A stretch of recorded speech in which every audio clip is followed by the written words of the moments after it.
Welcome to this first episode of Tellypathic with your hosts Mark and Gary. Hi, Gary. Hey, how's it going? Not bad, not bad. Shall we tell everyone what this podcast Yeah. is all about? Right? What are we even doing here? Yeah. Why are we here? What's going on? Right. Essentially, we often spend time playing board games of all things, and we're always talking shit about TV and movies. And one thing we always circle back to is Star Trek, right? Yeah, every time. But there's all sorts of other things. So in the end, I think you suggested, why don't we just record this? Why don't we do a podcast about this? And we did sort of focus on Star Trek, but then we thought, you know what? It'd be more fun just to talk about whatever we want to in terms of TV episodes. We're definitely going to talk about other things. There's no shot that we didn't end up talking about other things. So yeah, we did want to limit it for sure. But what we are limited to is TV episodes. An episode of TV is what we talk about per show, right? Or in this case, it's a two-part, but it is one long story. An episode, two episodes of TV. There's one story. Yeah, Star rules. Star rules. It counts. Yeah. And we've decided to call it Tellypathic. Now we went for a lot of different names. Yeah, all the good names are taken. Apparently, they're all taken. Podcast about Star Trek. We got more and more obscure, like the really quite only Star Trek people would know, like prune juice. How about prune juice? Can we call it? No, that's taken. And in the end, we thought it was going to be about telly, and we were like trying to think of terrible puns. And I thought we thought of some great names, but they were all taken. Yeah, it was almost always. So we come to Tellypathic because it's kind of stuff where you're mad about TV. That's it's punish, right? It's pun adjacent. It'll do. Yeah. Yes, but we had some fun trying to think of names. But it took about 2 hours of just before we even talked about what we were going to sort of. It was longer than an encounter at Farpoint, I think. Yeah, it was longer than an encounter at Farpoint. So, as I said, Star Trek's going to be our backbone mostly, isn't it? There's another perspective you wanted to talk about in terms of generations, right? Do you want to go ahead with that? Well, yeah. So obviously the main focus, we were talking about Star Trek: The Next Generation, but a key difference between us is if we are of different generations. So Mark's really old, and I'm not. I'm ancient. Really ancient. He's basically ancient history. Actually, that's a good point. When did you first watch Star Trek TNG? TNG. I watched it in the early 90s because it first came to Britain, I think a couple of years after. I'm not entirely sure, but it was on Sky, and I didn't have Sky, so couldn't watch it. Heard all about it, couldn't watch it, and I think by the time it got to like season 3 on Sky, it then came to BBC Two. It became terrestrial TV. So I think I started watching. I definitely watched the first episode and onwards when it first aired. I should look it up really, but those are the ones I watched. I think it was probably 91, maybe 92. So close to it. I mean, say that 5 years after it actually came out, those first episodes came, because it aired from 87 to 94 over 7 seasons. I thought. I thought it was 90s. I honestly did. I was quite surprised, but it kind of makes sense, I guess, because it looks more like old school. It doesn't look like, say, Twin Peaks or the X-Files, does it? It's proper. Everything's well lit and all that stuff, right? So it did get moodier towards the end, but even so, you can kind of tell from that sort of style, can't you? But yes, so that's what I watched. What about you? When did you first encounter it? Well, mostly through, I didn't even know what I was watching, right? I was like 6 or 7, and Dad would just have the TV on, and I'd be like, what's this? And it'd be Star Trek. He was mostly into the original series, but like I have core memories of sitting down with my dad and watching TNG. Like I was born in the early 90s, right? So it was reruns for sure. Yeah. Well, that's an interesting parallel because I was 6 or 7 when I was watching the original Star Trek. Right, yeah. And that was airing for the first time. Or maybe not, probably reruns actually in the UK. Would have been like 72, 73. you know. Yeah, So and 5 years after. we'll definitely talk about TOS, but I only watched TOS all the way through in my adulthood, I guess. Yeah, Um, I grew up with TNG. TNG was always my, Star Trek to me. yeah. Um, I was always yeah, a fan of Star Trek. Love Star Trek. In fact, I used to have a Super 8 projector, and I actually bought, get this, for 80 quid. And this is in the late 70s, so you're probably talking about 700-800 quid now. yeah. You're not messing around. One episode of Star Trek called by any other name, not even a great episode, an episode of original for 80 quid in the 70s. And I had to pretty much work all summer to get the money to buy that. I was working in the dry cleaners all summer. To do that. So That's insane. I am a fan, right? Yeah, and like I say, I grew up with Star Trek, and then I don't think I've left it. I think I've always watched it, No. and I'm currently yeah. doing a full watch through of stuff I've never seen. I'm on That blew my season 5 mind. of Deep Space Nine. I've never seen I Deep couldn't Space Nine. believe you hadn't seen all Never of seen. DS9. I think I was might like, have seen a bit favorite one. of Void. Yeah, no, It's not my favorite one. Actually, I take it back. Like TNG is my favorite one, but Deep Space Nine is a close follower. So yeah, it's exciting to hear your thoughts. We'll definitely do a few of those episodes because there's some absolute bangers in DS9. I just saw the crossover one, Tribbles and Tribulations, which was so great. So great. Such a good episode. It's nice to get back to it. The OG now and again, right? And it all just, that episode's so good because of the juxtaposition between like the dark shit that's going on in DS9. Yeah. And then, oh, by the way, do you remember how fucking upbeat and cool TOS was?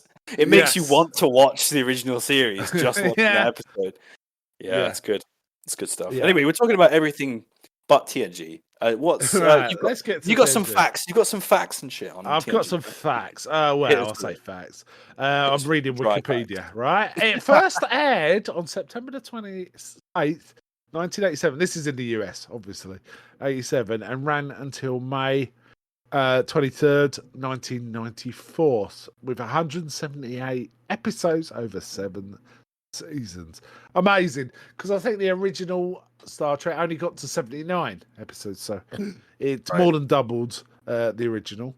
And it was basically the third bit of Star Trek on telly, right?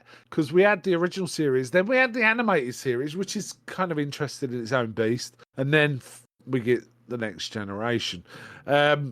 Interesting. I mean, I think probably it spun out of the movies being successful, the old school movies being successful, and keeping the interest up in Star Trek, right? Yeah, they knew the market was there. They know people would go out to see it. I think it was about the only sci-fi that was around, though. It was about the only sci-fi on telly that was kind of reasonable production values. BBC were knocking out some, but they were pretty shonky. They were cheap and cheerful. Doctor Who and Doctor Who and stuff. Yeah. But really, it was Next Gen was the one. Now it seems weird now, doesn't it? Because there's so much available on, sci-fi and sort of sci-fi adjacent kind of stuff. But Next Gen's kind of stood alone for quite some time. So it's kind of interesting. And I guess we can talk about why we love Star Trek as part of this. But one of the things that I think is so unique about Star Trek is it isn't that focused on fighting and star battles and explosions and all that stuff that usually you'd attribute with successful sci-fi these days, right? Yeah. So, really cool to know that it was successful even. On it was. I also think the original Next Gen stuff was a bit hampered for the first few seasons because Gene Roddenberry was insisting, no, everyone's friendly. Yeah, we'll talk about that. We'll talk about that in this when we talk about the first episode. I think we can talk about some of the Roddenberry isms. Yes. Yeah, but Roddenberry's a great influence on this. It's a great universe. 100%. Interestingly, I'm currently also watching Babylon 5 for the first time, right? And that is not Star Trek in that it's proper. Someone's got to clean the toilets and someone's got to pay taxes, and you know what I mean. All of this. We've evolved stuff that you get in Star Trek is not there in Babylon 5. Babylon 5 is more akin to like Red Dwarf or something, right? In that respect. So it was interesting. Now, so should we talk about the cast? I mean, everyone knows the cast, really, don't they? I suppose. Yeah, I know. Should we just pivot to talk about the first episode, because that's one of my talking we points. can talk about I think the it does a cast. great job introducing the cast in this episode, right? Yeah, we get to know everyone, and it's interesting. Some of the things they introduce are never used again. I noticed that. Yeah, it's on my notes too. So starts with the Enterprise being captained by Jean-Luc Picard. Yes, the most English Frenchman in existence. Some interesting early shots. I noticed when he was talking about the Enterprise and walking around right at the beginning, they were using handheld, so it kind of gave it a found footage kind of feel. Do you know what I mean? It was kind of interesting. There were some really unique choices that you don't see later on in TNG that they use in this pilot. It is a pilot, so you can tell it's a pilot too. Oh yeah, man! It's very it's a bit too reverential about stuff in places too. So it almost reminds me of Star Trek: The Motion Picture in the way that, oh wow, look at that! Whoa, let's stand and look at this for a bit. There's a bit of that, right? There was a bit of that for it. Anyway, tell us what happens. What is the Enterprise doing at the first start of the episode? So I'll just give an overview of the episode, then we can go through bits and bobs, right? But essentially. It's on a mission to a place called Farpoint, and they get interrupted by an alien called Q, who seems to be omnipotent and all powerful and challenging. Let's put it that way. We get into the scenes as we go, but they've got to contend with this Q being, kind of try and prove to it humanity has moved on.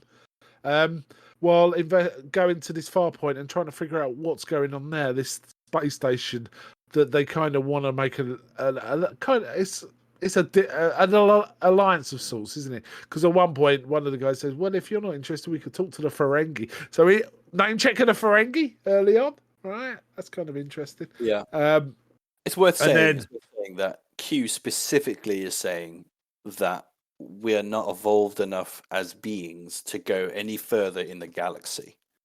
We have explored. He's challenging. We explored the limits that he believes that humans should go, and obviously, Picard is not impressed with that take. No. And he kind of tries to deal with Q in several different ways, and we have quite several dramatic moments that don't. Some of them don't kind of result in anything. It's a bit odd, but it doesn't really matter. A lot of energy, so it kind of works, right? Yeah. So then there's obviously they get to Farpoint with the conflict there as well. Well, so the first episode we get introduced to Data as well. We get Brent Spiner doing his android stuff, and it's pretty cool. I also know it always cracks me up that Troy, the counselor, has got a seat next to the captain. That always made me laugh. But she doesn't look quite the same as she does in the rest of the series. In this, she's got big frizzy hair and long boots on, and she looks like a '60s hippie chick to me. That's what I've got. I've got a note saying hippie chick. I think I like that. I've always liked that about TNG. Like they tried something different where you could tell maybe it was a Roddenberry-ism where it was like, I want, what would a crew like that have? Well, they'd probably have a therapist or somebody to talk to, like counselor role. And they put them on the bridge and they make her like super important. Yeah. And I thought, you know what? Like, I think the initial idea of having a telepathic on the bridge, being able to think about, like, her powers are never really confined or controlled by the writers. Sometimes she can hear thoughts, from across the galaxy, and then other times she can't, see the thoughts of like enemy ships sneaking up behind you in Yeah. and I feel like she should. But yeah, it doesn't matter. I like that character's idea. I think she gets woefully underutilized. However, in this episode, I think she does actually get a good use of her role. I feel like Yeah, the it kind writers of use works. yeah. It does kind of work. Though I think there's a few powers she used I don't recall ever seeing again. But I could be wrong. It's been a long time since I've sat through TNG, so Yeah. we'll see. Right. We then they encounter some weird force field with like lattice work, which again, this is one of these things where they're kind of calling back to the original series. That lattice work they encounter reminds me of an episode of the original series called the Tholian Web. Yeah. So again, it's kind of a interesting. weird. Yeah, it's kind of weird. Like it's like classic Star Trek-ism of well, we're kind of forgetting that we're in space, so like just putting a wall in space kind of doesn't really makes sense in that in like that sense. Yeah. Works for the telly, but yeah, it's just like just go Yeah. over it, man. Well, it worked better in the Tholian Web because they actually put it around the entire Enterprise. That makes more sense, doesn't it? Right. Yeah.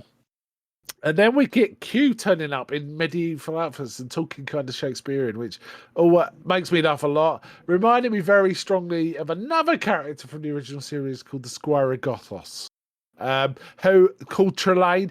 And I think in canon, he's considered part of the Q.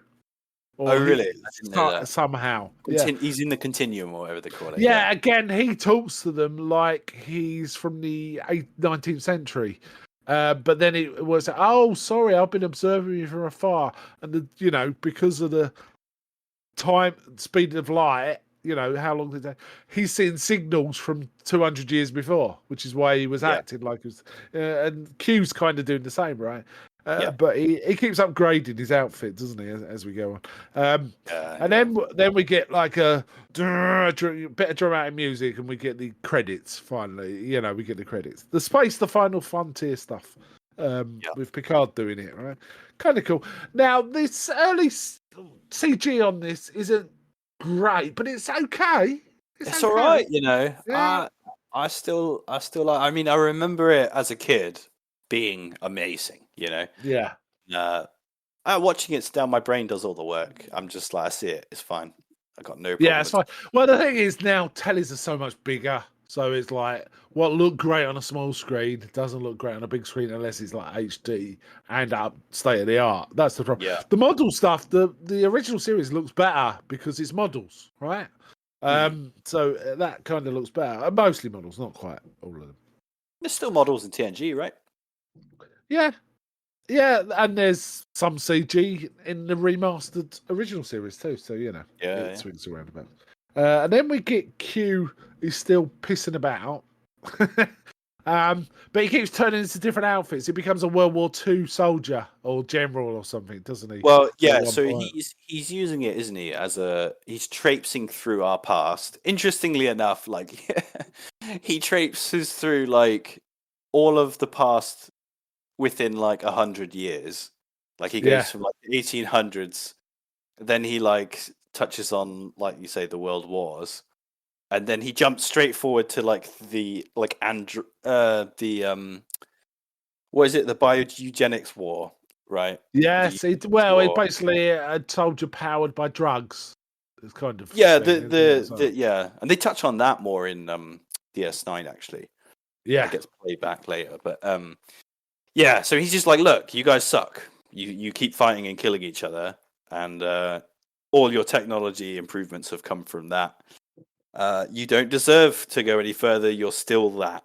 Doesn't matter how you dress up. You're still basically apes, right? That's what he's kind of saying. Looking for fights, and yeah, yeah, he's flexing his muscle. Like, look what I could do. Yeah, we also meet Tasha Yar on the bridge. She's the security officer because basically they decide to try and outrun the Q, who's chasing them with a big sphere. But again, like warp 9.8 and all this kind of stuff. Yeah, that's a bit useless. But they try, right? Yeah, it's a good example of like, they don't yet quite understand how. I mean, we've all seen the show, we know how powerful Q is. But Yeah, I've got some more tech notes on that. But I thought Natasha Yar's intro was really funny, where Q's traipsing around the bridge.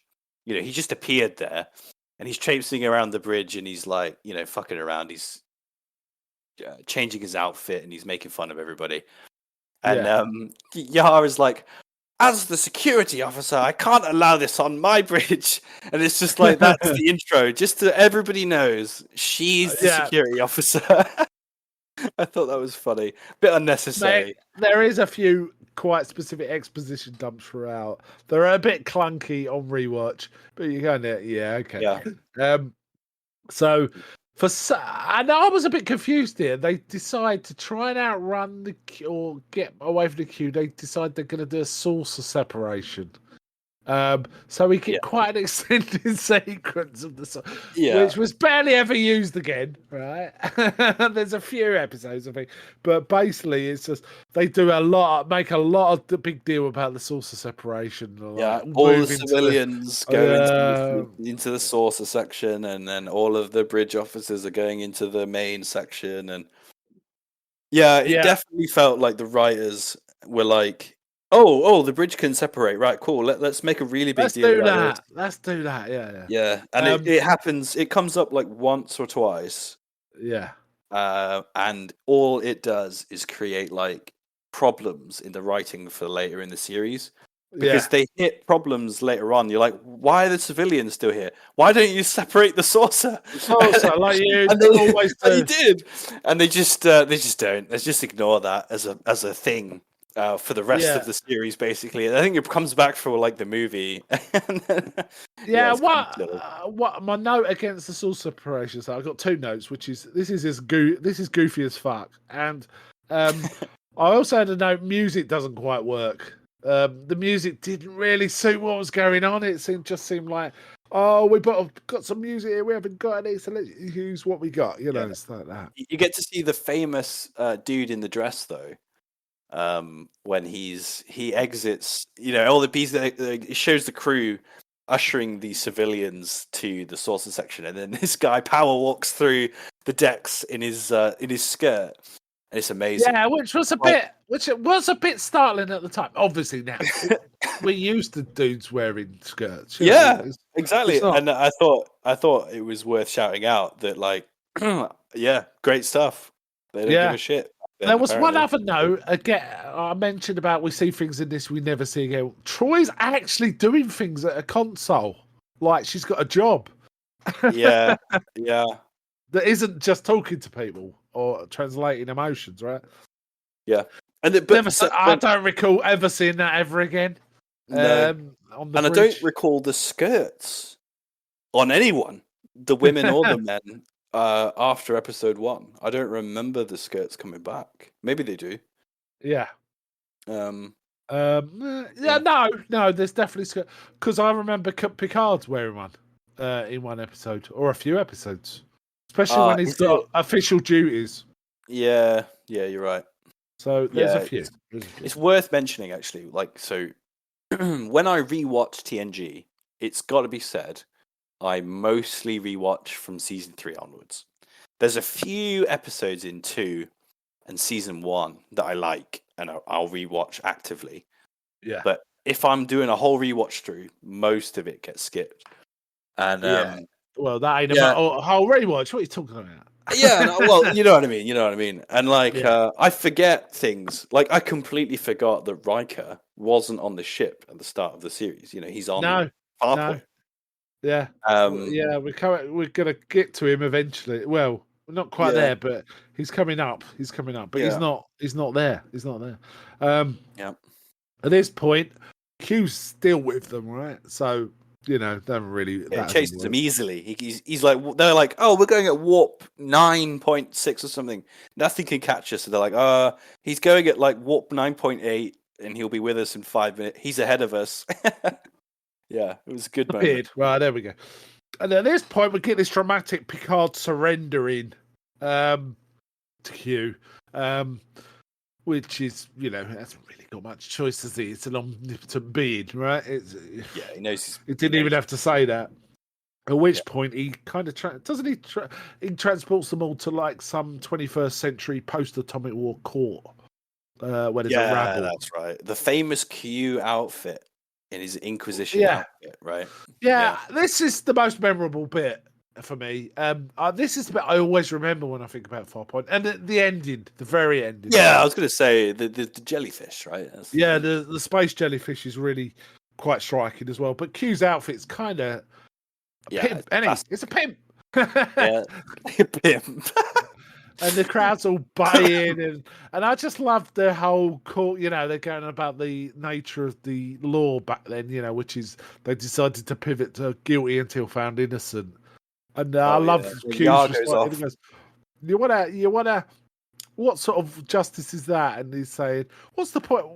So people are guilty until they're found innocent. He goes, "Yes. What's the point of bringing innocent people to a court of law?"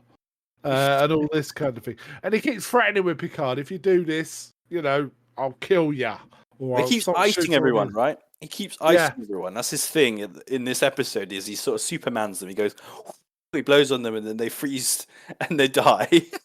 Yeah, it's kind of, at one point he says, you will sit down for the judge, and they all stand up deliberately, don't they? And then Tasha just loses it and beats the shit out of some guard. And gets frozen. Again, to show that she's a badass, right? Yeah, Mr. Freezer Ray on Tasha Yar. So straight out of 60s Batman, that was. So she gets frosted. Don't forget her rant about how she comes from a planet where these courts rule. Yeah. Again, they like touch on her backstory a little bit, don't they? Yeah, not as startling as it becomes. We'll touch on that maybe in the future. But but wow, she backstory is quite a tough place. Let's put it that way. So she's frozen, and then Picard's like, "Look, you said you wouldn't harm any of us if we played along with you. You're breaking your promise." So and Q's like, ugh. And freezes her eventually. Then we finally get to Riker, don't we? It looks so weird without a beard, doesn't he? He looks about 15 to me. I don't know. I think he rocks both looks. Honestly. He's still got the presence, isn't he? He's quite good. Jonathan Frakes is quite good. He's got the presence. He's obviously there. I mean, it looks like he's there because they think old Jean-Luc's a bit has to keep his dignity and not be doing away missions. So he's kind of, Kirk used to do away missions, but we can't have this bloke doing them. So let's have a younger bloke as like number one to all that. That's kind of the deal, isn't it? Yeah, I think so. But also they talk, or at least the writers play it back to the audience at the end of the episode. And we could talk about that when it comes to it. Yeah, but there was a nice few lines where it's like, maybe that's not how this is going to go. But and we know it doesn't really go like that. We know it doesn't in the end as well. Yeah, so. But then we also meet for the first time Beverly Crusher and Wesley. Yeah. So little Will Wheaton. I don't know how old he was. Yeah. No, 15, if that.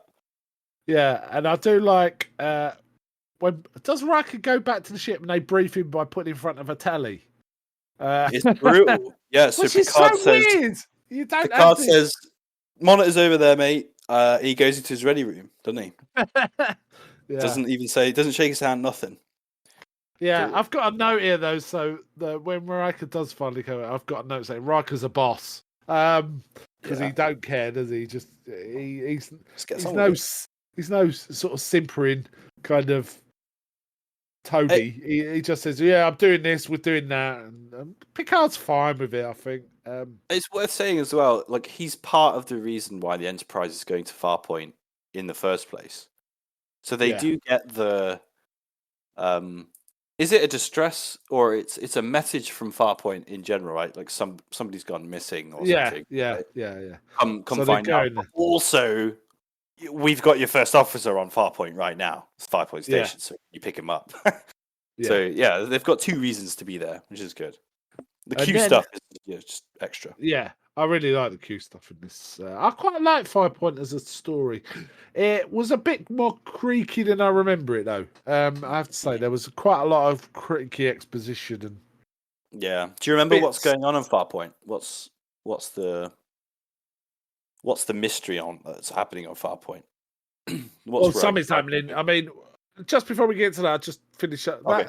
Most of it's Yeah. in part 2, so I'll just finish up part 1. I've got a note here when Riker does go and see Picard. The talk is kind of a bit cringe, right? Like, I don't really understand children. Could you help me with this? And that kind of. Oh no, that's it was the end. That's the very end. That's the very, very end.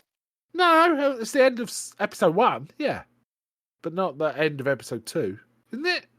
Well, I've got a note here. I watched them in order, and I've got a note here specifically saying it's. All right, all right. Anyway. Maybe we'll come back to that. And then finally, we get Data accompanying an admiral who's unnamed, but is clearly McCoy.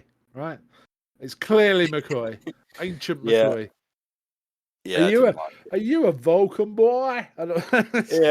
Yeah. Quite liked it. It was all right. It was a bit of a handover, though, right? A bit of a handover. Yeah, which is a theme that most of the Star Treks do, other than Voyager. I don't think Voyager does it.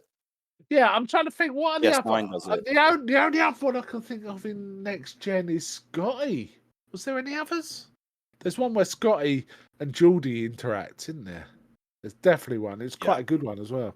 I just meant that the McCoy felt like a handover, and then in DS9, there's the handover where the Enterprise literally leaves DS9, and then the camera pans to DS9. Like, you're here now.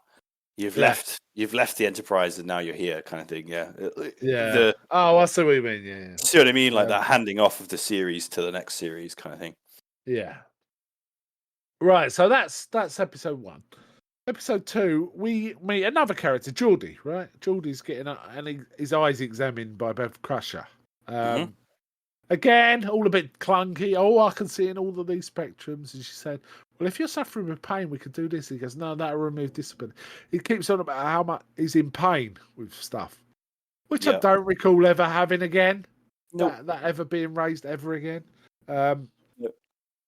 So, and then, sorry. Well, does it establish that his role as the chief engineer, right? Yeah, it does establish that. But and that's important, and also us knowing about his visor abilities is important. But the whole, I suffer pain when I use this. Yeah, that's nothing. I don't know. Being like a blind black person, I wondered if that was a choice of like, that Star Trek was always like progressive in those spaces. I don't know if that was a big deal back then.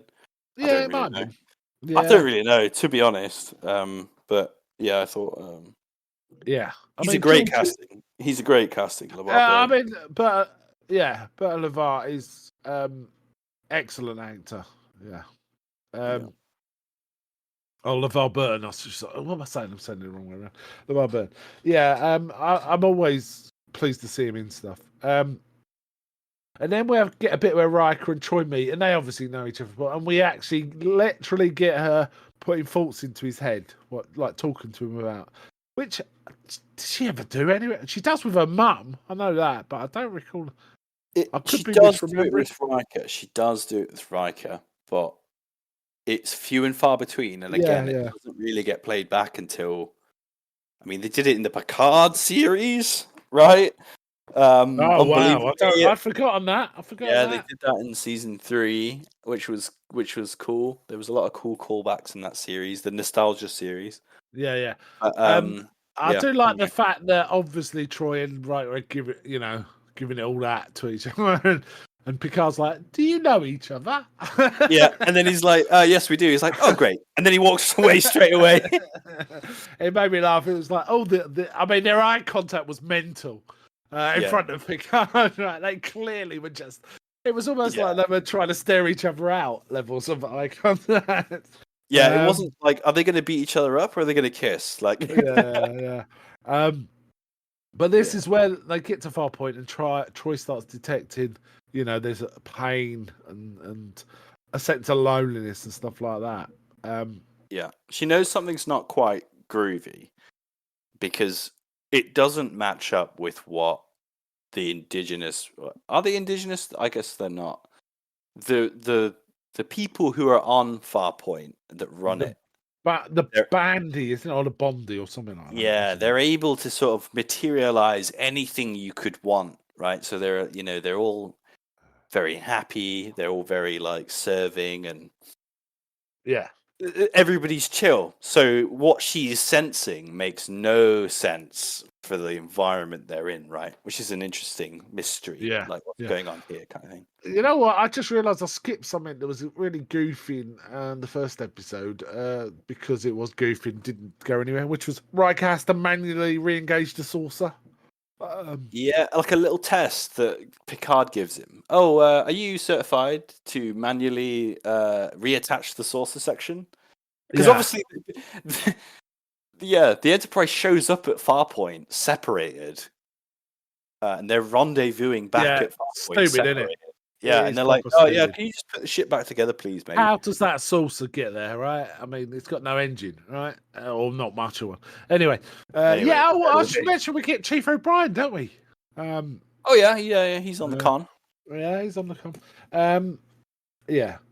So Riker has to get directions from someone. There's this explanation of how the console will direct him. That's right. The introduction. Oh my god, it's so draggy. Yeah, I kind of took that as like an introduction to the ship, right? Where in TOS that was never really a thing, right? Like talking to the computer, and they were trying to introduce this thing of like, okay, the computer's like really interactive on this new Enterprise, and it can lead you to the whole. Again, they never use any of that shit. They can obviously they talk to the computer, but all of like the arrows and stuff, they bring it back for some of the movies, but yeah. It's done and one and done on the first episode. Yeah, and then basically he goes to the holodeck and it's in a, or I don't think he knows it's a holodeck, but basically he goes into this place. He does. A woodland. Because he asks where Data is, right? And the computer tells him he's on the holodeck. Oh yeah, but he seems flummoxed by the concept of a holodeck when Data explains it. So anyway, I guess it's introduced to the audience. Data's just leaning up against the tree trying to whistle Pop Goes the Weasel. Yeah. Okay. So Data he's trying to be more human, isn't he? He's trying to be what was the word? He's trying to be like more human. Flamboyant and off the cuff. Yeah.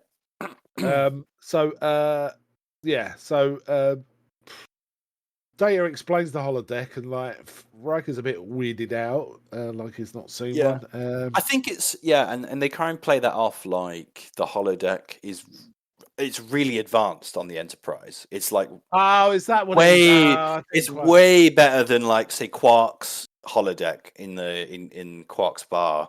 It's like a really advanced version, which is the excuse they give why Riker's kind of talking about it, but they use Riker as the audience a lot in Star Trek. So they use that. Yeah, just talking to Quark's holiday, they use that quite well in Deep Space Nine because he does talk about, I have to buy this program to be able to do this. He has to keep buying new stuff for his clients, and it kind of works, doesn't it? They set it all up really nicely in TNG, and they expand on it later on. But all the hard work's done here, I think. Yeah, and then Wesley loves it, right? Wesley's Wes turns up and falls into water. And Data gets about. At this point, we see Data super strong, don't we? That's how it works because he just holds him up in the air, kind of thing. Yeah. To anyone who, for some reason, is listening to this podcast and does not know, Data is an android. His makeup in the episode is ropey. It definitely gets better, but in this first episode, they must have given him better contacts. Those contacts look really painful to me. Look, his face paint kind of looks he almost looks like the Joker. It's not quite right, but they fix it later on. But the first episode, there's something off about Data. It's not good. It's not good. So I should mention at this point, we're kind of taking the piss out of things. We love Star Trek. We're allowed to take the piss out of it because we love it. But we'll fight anyone else who takes the piss out of Star Trek. I'm going to take the piss out of it. But I'll try and endeavour to make sure that I say all the things I love about it as we go along. Yeah. Yeah. And then we get a scene where Bev Crusher is doing stuff while Wes is just annoying her to try and get on to a look at the bridge. And it's Oh kind of yes, yeah. yeah. Um, so again, we go back to Troy sensing pain as they're kind of just walking around Farpoint. Yeah, they meet the people, right, and everyone's happy. Here, have this. Oh, you want that? You want those strawberries or something? And then they just appear. Yeah, Yeah, yeah. But there's an indication this is all a bit sus. I mean, the music cues indicate it's all a bit sus, doesn't it? yeah. So The we, classic as an TNG. audience, we're primed for that. Yeah, we're primed for that. And yeah. Then Wesley comes onto the bridge, and Picard's a bit pissed off. He's saying, "Children are not that." But then Bev crushes with him, and he realizes it's Wesley. He didn't know it was Wesley, right? And he mentions he knew his father because apparently he brought the news to them that his father, Bev's husband, had died, right? And that was the last time he saw them, or something Yeah. like that. Again, yeah. It's a weird Picard moment when he's like, "Oh, Beverly, I didn't know that you would Yeah, want to be assigned to the Enterprise." And it's like, yeah. sorry, you didn't know who your chief medical officer was. What the fuck are you on about? Well, he's giving her an out, isn't he? He's saying, you know, I understand perfectly if you did want to move on. And it's like, no, I'm requested to be here. It's like, what? Yeah, Because it was a he's weird moment. frightened they'll It's bring fine for her the show. painful memories, right? I Yeah, guess he's showing he's got some empathy, though it's a fairly masculine kind of empathy, right? It's not like, yeah. I've got lots of notes on Picard. I think once we've done with the overview, we can go over some other stuff. Picard is a note I have, it's just in caps. I've written all yeah. caps. Picard, not the shitty TV show. Yeah. So Oh, we can okay. talk about Yeah. So then he allows Wesley to look around the bridge. And then another big spaceship turns up, or massive sort of saucer, and they kind of have to deal with that, right? And doesn't Q turn yeah. up and bait them now and again as well? Yeah, it doesn't respond to their hails. It just charges weapons, right? As far And as it I can remember. scan and all sorts. Yeah, it's like it's scanned us, Captain. It's charging its weapons. It's got shields that we don't understand. And And then, Picard's chill. Picard's yeah, chill. he is. But Q turns up, and there's one point some of the stuff stops working properly on the ship, and I don't think it was that well explained. I assumed it was Q interfering rather than the large ship in front of them doing stuff, but it's never really clarified. Was it, or was it for you? Uh, It's like the it, phaser bag wouldn't work or something, wasn't it? yeah, you're right. I think it was that it was generating some sort of field that fucked up their instruments. Like it was Oh, so okay. large and Yeah. it was producing so much energy that it was messing up their, Right. Star Trek logic. Their instruments, their delicate Federation instruments were getting messed up. Messed up. So then they're talking with Zorn, the head of the Bondi, who's sort of they're asking about what's going on. But he gets zapped and disappeared, and Troy says, "I can detect satisfaction." And they're saying, "What, from the Yeah. ship?" And they're saying, Yeah. "No, it's close. It's close." She said. Yeah.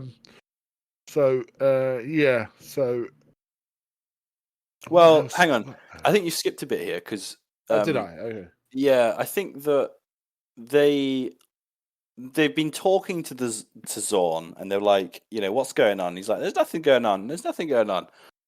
And they're like, well, we're pretty sure that these guys who are aerial bombarding your city seem to think that there's something going on. Because this ship starts shooting, it's ignoring the Enterprise, and it's shooting the city. It's shooting Yeah, and he Farpoint. does say something like, "But we helped it; it was injured." Yeah. Okay, there Picard, is, there is. yeah. Picard, like, side glances to Riker, and is like, can you go down and kidnap that man, please? Which Yeah, again doesn't get explained because we know later on that the Enterprise is capable of teleporting people directly to its bridge. yeah. So why they need to send two blokes to go and capture someone, it doesn't make any sense. But They it's haven't fine, figured it's it out fine. yet. They haven't Yeah, figured it out yet. we'll just ignore it. Yeah.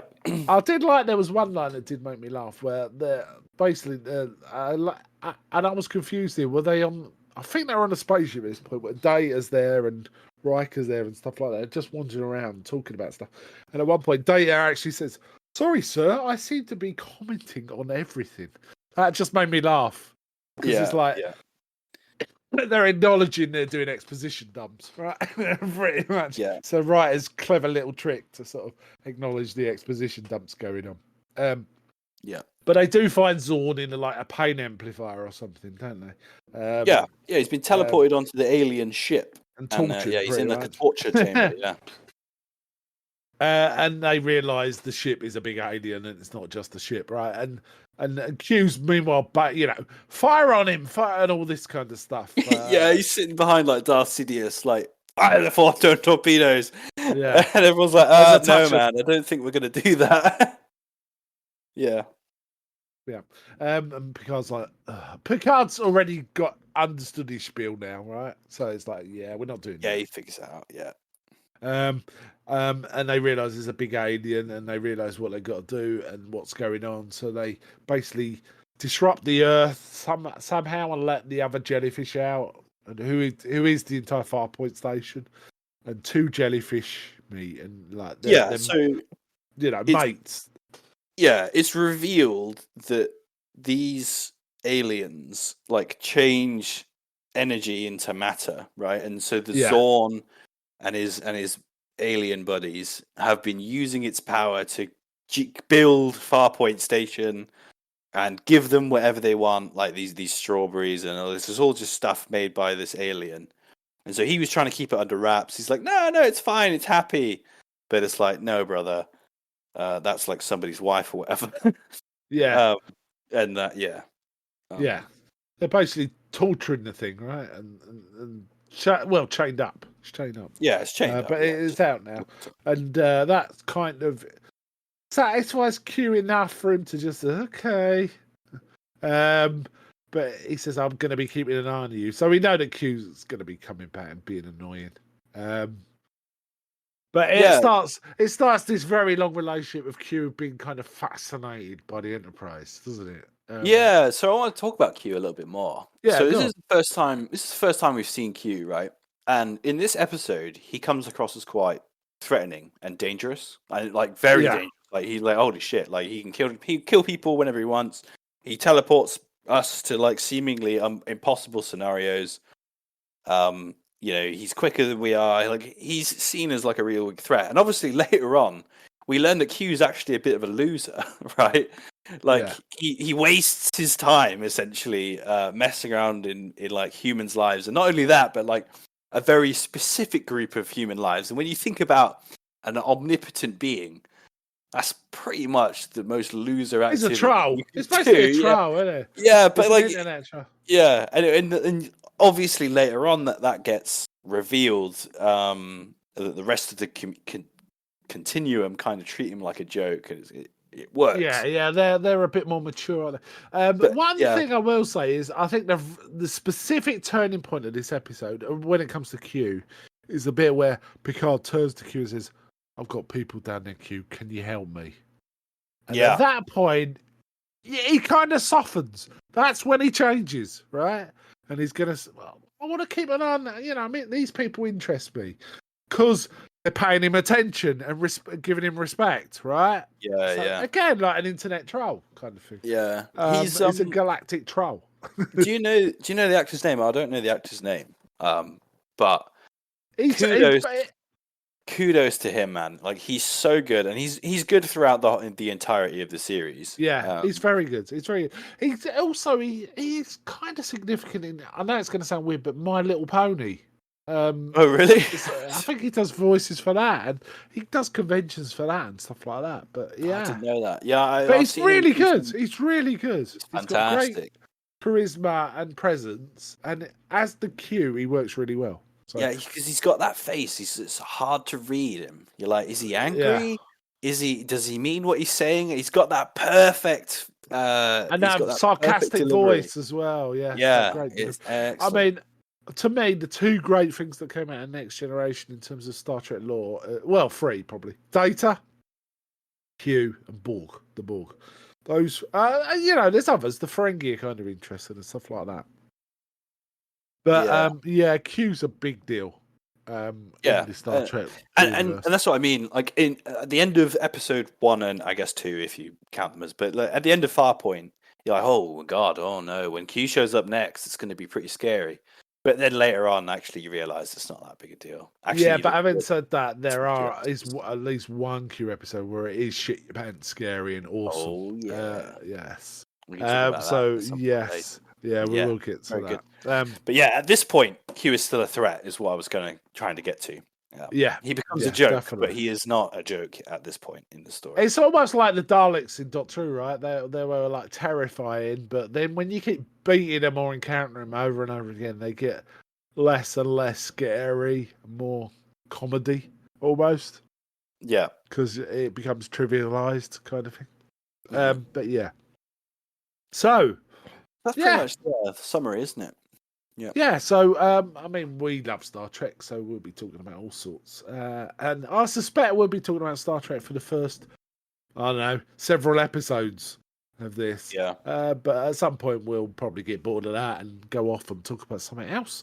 But what that is, we can't tell you because we're not sure. We're not sure. Sorry, I didn't want to go back. We haven't talked about, what did you think of Picard in this first episode? The way they characterized him, anyway. It was mostly spot on. It was just a couple of cringy things which didn't quite ring true. But I'd say mostly they fit his character.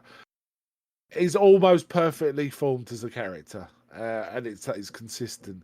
He changes through the series, absolutely, because of what happens to him. There's quite traumatic stuff happens to Picard, but he's I think it's really well written, but there's a couple of the stuff with Riker where he talks to Riker about needing help, which seems a bit. That's not quite the right, but mostly he's quite uptight in this one, isn't he? He's very uptight in this one. Like, that was the biggest thing for me. I think they probably toned it down based on, I'm assuming, audience. I don't know. On somebody. Well, I think you could argue why he's like that, though. If you know all of the lore or a lot of the lore about Star Trek, you can kind of work it out because he used to be quite the guy when he was young, right? He got into fights and all sorts. And presumably the Enterprise is his first big command, so he wants to do things by the book, and so he's probably. Faking it till you're making it. There might be a bit of that. No, I don't know, because he was captain of the Stargazer, right? He was captain of the last ship. This is he is a captain. Yes, I know he's an experienced captain. But it could be. You could argue that's why he's so uptight in this one. And it's a new crew, right? So he doesn't want to be too informal with them. He does lighten up quite a bit. But even so, having said that, through 7 seasons, it takes him ages to lighten up.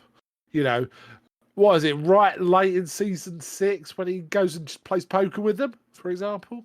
Yeah, things like that, right? You know what's funny, right? The scene at the end, the scene that you don't like, interestingly enough, is the one where I felt like the whole of Farpoint, he was almost like a different. I don't recognize him very well. And then, but that last scene where he's talking to Riker. And he kind of like pulls the veil back almost. Like, now we're in my ready room and it's just you and me. Just FYI. You're not leaving me on the bridge. I go where I like, by the way. But I like the fact that you would think like that and you're sticking by your guns. You're looking after the crew, you're looking after the captain. I like that about you. And also, I hate kids. I liked that. I thought that I saw. I was like, you know what? That's Picard right there. The uptight guy who's telling him to look at a monitor and stuff was cringy Yoda shit from like Empire. Do you know what I mean? Like, I'm going to be a troll before I teach the Padawan kind of thing. Go and look at the monitor. I'm not even going to talk to you. I'm not even going to welcome you to the bridge. But that last part of the episode where they shake hands and you know that it's going to work is that for me was like, okay, yeah, this is a great place to like go off into the series. I thought they did a really good job with that scene. Just like they're gonna work together and it's gonna work. It's not like, oh man, the captain's a hard ass and Riker doesn't really like him. There's none of that drama like Roddenberry wanted. Everybody's gonna play nice. You can kind of see that. Yeah. By the end of the first episode. Yeah, we haven't seen some of the more iconic elements of it yet. I mean, one of the most iconic elements of Next Gen is the meetings, right? You know, when they sit around and discuss stuff and make a plan. We didn't have that in this episode, did we? We had a bit of discussion near the end when they were trying to figure out what was going on, but it's much more, let's have a meeting, right? And one of the things about Star Trek is watching people at work who are good at their jobs doing work, right? That's the sort of essence of the show, isn't it? In many respects. I think they also got they cast well. They either got really lucky or they just cast well. Brent Spiner turns out to be a great actor. We all knew Patrick Stewart was a good actor before he started, right? Everyone knew that. And I think, some of them are not as good as others. But the mix works well. I mean, LeVar Burton's a great actor, for example. Yeah. Michael Dorn gets better and better as he goes, right? And stuff like that. And some are sort of weaker than others, but it doesn't matter because it's you like hanging. It's a bit like the X-Files. Even weak episodes, you just like hanging around with these characters, right? And I think that's it for me, right? Like when I see that bridge, and I see those characters, I just want to live there. I just want to live on that Galaxy class fucking Enterprise. That Enterprise D. I just want to live on it. I want to be around those people. And like the thing is, you and me will be lower deck. We'll be the holodeck jizmop. Oh, won't we? You know what I mean? 100%. Yeah, I'd have been. I'd have got like phased into the floor or something on the first adventure. Yeah, something like, you'll be brutal death. Yeah, or your bottom will be the wrong way around from the top or something, right? Yeah, it's like home, and it's one of the things I love about it. It brings back all those memories for me. But I think that it's something that I think that News Trek and sort of some of the other ones have kind of lost that magic a little bit, where they have these really dark bridges and really hard edge characters moody with like shit, real world problems and stuff, and it's like take me back to the carpet bridge and the well lit rooms and like you say, the office meetings that are well lit and the adults who are talking around them seriously. And I love it. I love it. I mean, Star Trek went a bit weird, didn't it, with like Discovery and that. It just got like we don't really want to be Star Trek. It's like, why are you calling yourself Star Trek? And other stuff like the Orville were doing it better. And it was weird, right? But they're slightly coming back. Yeah, I've not seen the Orville yet. That could be something like a new watch that happens at some point. Because you've waxed lyrical. Maybe we'll do an episode sometime. But again, it's one of those shows. The more you watch, the more you like Star Trek. It's the more you watch, the more meaningful it is to you because you understand the basis of the characters. And can understand their motivations better. I mean, of all these characters, I mean, who has the most interesting evolutions? It's kind of difficult to say. They all have an evolution, don't they? Most. Picard does. Worf does. Data does. Those are probably the big ones, right? In terms of and like Riker being static is almost part of his character too. Yeah, they work that in of like, this is a guy who isn't actually going anywhere, but he's okay with it. he's happy with that. He knows what he is and he wants to do that. It's about him coming around to that eventually. But it's I don't know. I think they focus on some big characters, and I guess we'll talk about them later on in other episodes. But right. I think we're I mean, the episode's a pretty decent one. It's not as good as I remember it, but I did enjoy it quite a lot. Both episodes of this, but I found it a little more clunky than I remembered it in places. But I liked it, and I think I felt Picard was more spot on than you feel he was spot on. Yeah, that's Actually, interesting. Yeah, yeah. I wondered how it would have been received when it first came out. Because I think about my dad, right, who's a big TOS guy, and I think he would have been excited at the end Oh of this yeah, episode. Seeing Q and then the very Star Trek mystery on Farpoint that and the space creatures. I think they nailed Star Trek in this episode, which I think is a yeah, core thing which later series kind of miss on. yeah. I This think they is a did. great I think they version of that. did. And like you say, it's clunky, it's rough around the edges, but overall, a great pilot episode, I think. Yeah, I think from what I've read, basically this was what they wanted, and this is what they got. And the Gene Roddenberry influence caused a few issues in terms of dramatic building drama. But some series just didn't took their time. Deep Space Nine took a bit of time to find its feet. Voyager, I think, missed its feet. To be honest, from what I've read, and I've never really seen an episode in there. Well, There should have been a yeah. constant drama within, one lot of the crew wanted to do this and one lot, but they just resolved it all in the first episode. I understand, and then it was we're all the same crew doing stuff. But I could be People wrong. sleep. I haven't watched it. You need to watch it. People sleep on Voyager. There's a lot of discourse about it.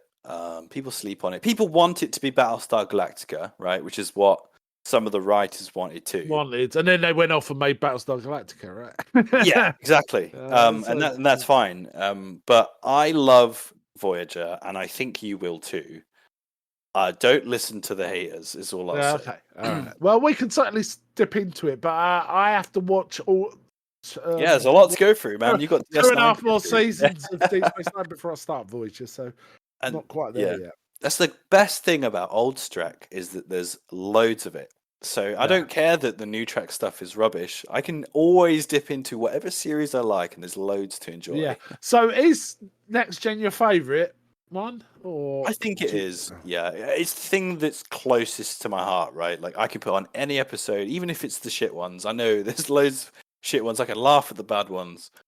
But yeah, like being on that bridge and being on that ship with those characters, it has like a homely feel to it. And it's special to me. This show is special. So I think this is my second favorite. I'm an old, I started with TOS. So that's my one. It might be a bit like James Bond's or Doctor Who's. The first one you encounter is your favourite, right? It might be a bit of that. It could be that. Yeah, it could be that. And I love TOS. But like you say, I came to TOS when I was older, and I saw the episodes which TNG rehashed, right? And I was like, oh yeah, that's like that TNG episode. When obviously, whereas I was thinking of it the other way around. The other way around, exactly. So yeah, there you go. It's like a generational thing, I guess. Yeah.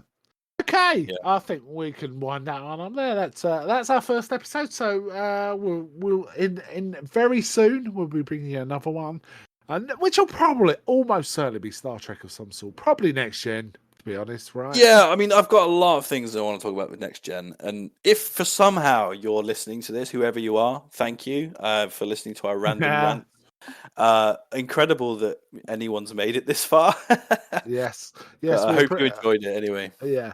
As we develop, we might be asking for feedback and stuff. This is our first episode, so we're finding our feet, working out what platforms we want to be on, stuff like that. So we're not quite sure where we're going to end up in terms of platforms. But if you're listening to this, you found us. I don't think this is going to be our Farpoint. I don't think we did quite as good a job as Farpoint did, but it's fine. We'll get there. Yeah, fair enough. All right then, let's wind over there. So bye from me. And see you later, everyone. Bye bye. Yeah, so bye from Tellypathic.